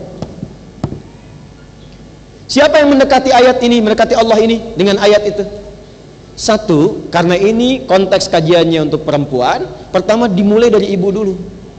Bentuk diri menjadi salihah. Kalau ibu menginginkan suami saleh, bantu ibu dulu jadi salihah. Ya. Ini kan di pengajian ibu-ibu. Di pengajian bapak-bapak saya balik kan? Karena kan berlaku bersamaan. Ya. Jadi bentuk dulu diri ibu, nih, apa manfaatnya pasangan ketika melihat misalnya pasangannya belum terlihat lebih baik, jangan dihukumi. Jangan dihukumi. Bentuk dulu kepribadiannya masing-masing untuk menjadi baik. Ibu bentuk dulu salihah. Ibu lihat suami belum semangat sholatnya, ibu dulu yang paling semangat. Nanti terus-terusan melihat ibu, nanti hatinya terketuk sendiri. Ibu nggak bilang pun dia diam-diam itu tepat waktu. Diam-diam. Bentuk dulu diri pribadi. Bagaimana caranya? Satu, dari sekian rumah ibu yang luas itu, siapkan satu bagian menjadi mihrab. Satu bagian aja. Ini konkret ya. Tidak harus satu ruangan. Kalau ibu punya satu ruangan, alhamdulillah nggak apa-apa. Tapi kalau seperti saya, yang saat baru kembali dengan istri itu cuma nyewa petakan, saya tinggal di petakan dan tidak ada beda. Saya sekarang tidur di karpet, di lantai, di kursi. Gak ada masalah.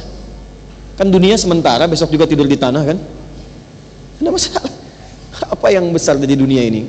Ya, kenapa harus begitu dibanggakan? Bukan aib bu, ngontrak tuh bukan aib. Ya, toh kita juga ngontrak di dunia. Besok-besok pulang. Gitu. Jadi nggak usah terlalu apa ya? Dengan gambaran dunia, ngobrol ini itu hanya menuntut Anda itu menjadi lebih lelah dalam kehidupan dan lupa bekal untuk dibawa pulang. Ya. Saya turunkan yang bagian terakhirnya. Hamparan sejadah aja bu. Saya cuma 3 petak depan untuk terima tamu, yang tengah itu untuk kami, ya. Kemudian yang belakang untuk ibadah dengan dapur. Itu cuma sehamparan sejadah. Di situ saya berdoa, di situ saya doa, di situ saya jamaah, itu sholat bersama. Makan nggak pernah di situ. Mihrab itu tempat khusus yang digunakan untuk bermunajat kepada Allah saja. Berkhalwat. Ya, khusus untuk Allah saja. Doa di situ, baca Quran di situ, curhatnya di situ, bu. Dari mana dalilnya? Quran surah ketiga ayat 37. Untuk perempuan saya khususkan Maryam. Maryam itu disiapkan mihrab oleh orang tuanya. Apa rahasia mihrab itu? Satu, mempercepat kedekatan dengan Allah. Tapi tolong ya bu ya, hanya untuk ibadah saja. Jadi selain urusan ibadah, keluar dari situ. Termasuk bikin status, ceklik, maaf sedang di mihrab ya, gak usah keluar. Itu hanya untuk ibadah dan curhat. Ibu punya masalah, curhat di situ, sujud di situ. Ada anak misalnya sulit dengar ibu, curhatkan di situ. Itu nasabnya nanti ada ilmu sanadnya ke Nabi Yakub, Quran surah 12 ayat 86. Di Nabi Yakub itu kalau masalah ada di anaknya, ngeluhnya cuma sama Allah. Bahasanya tuh indah. Kalau bahasa bebasnya begini, ya Allah, Engkau yang percayakan kepadaku, Engkau yang titipkan kepadaku, aku telah berusaha seperti Engkau yang telah perintahkan kepadaku, aku yakin pasti ada kebaikan yang telah Engkau tetapkan untukku. Innama ashku bathi wa huzni ilallah. Aku tuh kalau ngadu cuma sama Allah. Jelas? Yuk, Quran surah ketiga ayat 37, saya bacakan cepat. Fataqabbalaha rabbuha biqabulin hasanin wa ambataha nabatan hasanan wa kaffalaha Zakaria. Kullama dakhala 'alaiha Zakaria al-mihrab. Maryam disiapkan mihrab untuk khusus ibadahnya, mendekati Allah. ketika Nabi Zakaria mengunjungi Maryam di mihrabnya, wajada indaha rizqa. Satu, rizkinya begitu mudah. Ibu-ibu, istri-istri, nenek, anak-anak yang mengkhususkan di rumah punya tempat khusus untuk berkhalwat, beribadah khusus, mendekat kepada Allah. Yang pertama itu mendatangkan kemudahan rizki. Saya sering sampaikan Bu pada para suami, jangan diduga kalau Anda pulang ke rumah bawa harta yang banyak itu, sukses pekerjaan, proyek, hanya karena Anda saja. Belum tentu. Anda mau sepintar-pintarnya, Allah nggak berkehendak, nggak akan terjadi. Proyek ratusan miliar, suami pintar, apa dikirakan sukses? Belum tentu Bu, kalau Allah nggak berkehendak. Siapa yang mengetuk pintu langit supaya Allah memudahkan proyeknya? Istri di rumah, ibu. Saya sering tegur anak-anak Bu, walaupun sukses. Kami punya kelas dari pengusaha-pengusaha tuh, 400 orang hebat-hebat, macam-macam. Itu kalau sehari dia belum sapa ibunya, saya tegur tuh. Saya bilang, Anda nggak ngaji Quran. Allah tuh sampaikan, Quran surah 46 ayat 15, jangan dikira kesuksesanmu itu setelah kamu hebat begini, itu karena ikhtiarmu. Engkau mungkin 30% saja, 70%-nya tuh ibumu yang tahajud malam-malam, minta sama Allah supaya anaknya dimudahkan. Jangan seperti kami ya Allah, yang tidurnya di tempat begini, sukseskan anak kami ya Allah. Tuh bapak Anda tuh yang peluh keringatnya luar biasa, serabutan, mencangkul dan sebagainya. Makanya kalau ibu pun sekarang merasa hebat sebagai seorang anak, sukses dengan bisnis, dengan macam-macam, hal pertama yang harus dilakukan itu apa? Bakti orang tua. Nanti materi selanjutnya itu bakti orang tua. Dan itulah pembukanya. Jadi di posisi ibu sekarang sebagai anak, sebagai istri, sebagai ibu ataupun nenek, kalau bisa tuh punya tempat khusus walaupun sehamparan sejadah. Qalat ya Maryamu anna laki hadza? Qalat huwa min indillah. Itu jawabannya. Ini semua dari Allah. Kalau tertambat cintanya pada Allah, yang keluar itu semua rahmat Allah. Dan gak ada takutnya. Gak takut tuh kalau suami cuma pulang 100.000 yang dibawa, gak takut, gak khawatir. Yang penting Allah ridha. Saya itu Bu, ada seorang role model, harus sering kita belajar dari yang begini nih. Itu suaminya tuh, saya gak sanggup juga mengatakan kalimat ini, tapi orang bilang itu serabutan, kuli bangunan. Istrinya cuma bawa-bawa kayu di sawah buat masak. Tapi kalau Anda kunjungi ke rumahnya, itu semua kayaknya ada aja, makanan, ikan, buah-buahan. Dan kalimat yang keluar selalu begini, alhamdulillah, Allah selalu memberikan berkah kebahagiaan pada kami. Abi itu kalau pulang bawa uang banyak sekali. Berapa? Saya bilang 500.000. Banyak sekali. Tahu nggak ibu siapa mereka? Keluarga Quran, yang istrinya hafal Quran 30 juz, suaminya pun sudah 7 riwayat, dan mereka sedang berjalan-jalan di muka bumi. Yang orang lain anggap, wah ini orang biasa, cuma di sawah, cuma kuli bangunan. Ternyata mereka adalah sosok-sosok mulia yang sedang beraktivitas sementara di muka bumi. Jadi kalau Allah hadiahkan orang semacam itu dengan fasilitas biasa, ibu Allah kirimkan fasilitas yang banyak, bisnisnya sukses, nyaman, kajiannya banyak, macam-macam, belum mampu mendekatkan diri dengan Allah, dengan cara apa lagi Allah kirimkan fasilitas?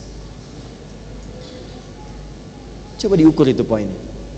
Nah, jadi untuk membangun ketakwaan itu sekali lagi, ibu harus ciptakan, bikin sendiri. Kalau nggak dibikin tuh nggak akan pernah jadi, Bu.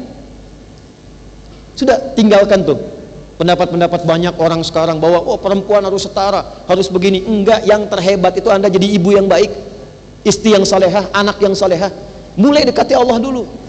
Itu dulu. Setelah itu silahkan mau jadi dosen kah, silahkan. Dokter perempuan silahkan. Yang mengandung perempuan, melahirkan perempuan, kok yang periksa laki-laki? Ya kan? Silahkan, tapi yang paling penting itu dekati Allah dulu. Dekati Allah. Ini poinnya. Nah, kalau sudah memulai dekat dengan Allah, nanti yang lain akan ikut, Bu. Saya datang ke Indonesia, dari Tripoli, terus dihadapkan pada satu keluarga. Unik nih, suami ngaji di A, istri ngaji di B, nggak pernah ketemu. Jadi kalau lihat wajah suami, wajah bid'ah terus tuh. Suami juga bingung. Akhirnya diputuskan, pas lihat saya ngasih ta'lim waktu itu, diundang ke rumah.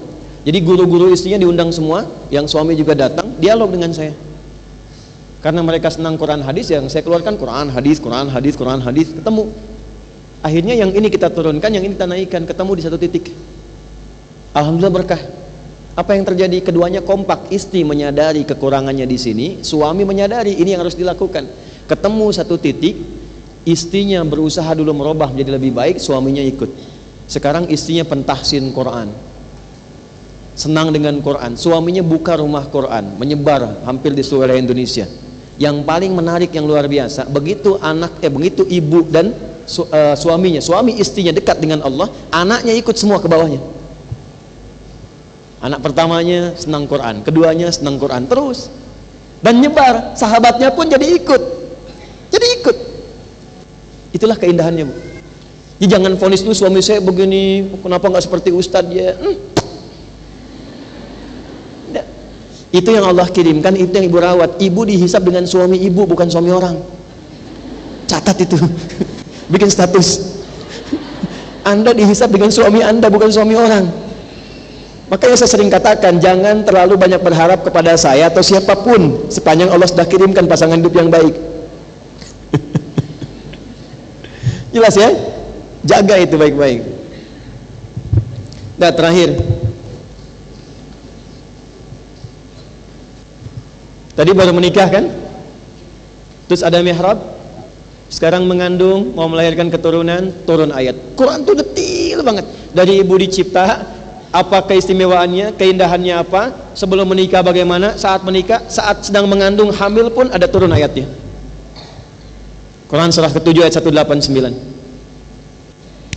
Lihat ya. Sudah? Yang bagian pembuka itu sama dengan Quran surah 30 ayat 21. Jadi saya langsung ke kalimat falamma taghasyaha hamalat hamlan khafifa. Ada? Wa marrat bih. Kalau yang pembukanya sama dengan An-Nisa itu. Ya, ayat 1 dan Ar-Rum ayat 21. Huwallazi khalaqakum min nafsin wahidah, ada? Wa khalaqa minha zawjaha, ada? Nah, ke bawah. Falamma taghasyaha, maka tatkala istri mulai mengandung, hamalat hamlan khafifa, kandungan yang ringan. Sampai kemudian ke kalimat falamma athqalat, ketika kandungan mulai berat, usia 7 bulan, 8 bulan menjelang persalinan. Lihat ujung ayatnya. Lihat ujung ayatnya. Da'awallaha rabbahuma la in ataitana salihah lanakunanna minasyakirin. Kalau istri sudah menjadi salihah, suami ikut, nanti secara otomatis keturunannya akan dijaga oleh Allah. Refleks suami istri itu ketika bahkan dalam kandungan akan memperbanyak doa kepada Allah supaya yang lahir anak-anak yang saleh. Itu poinnya.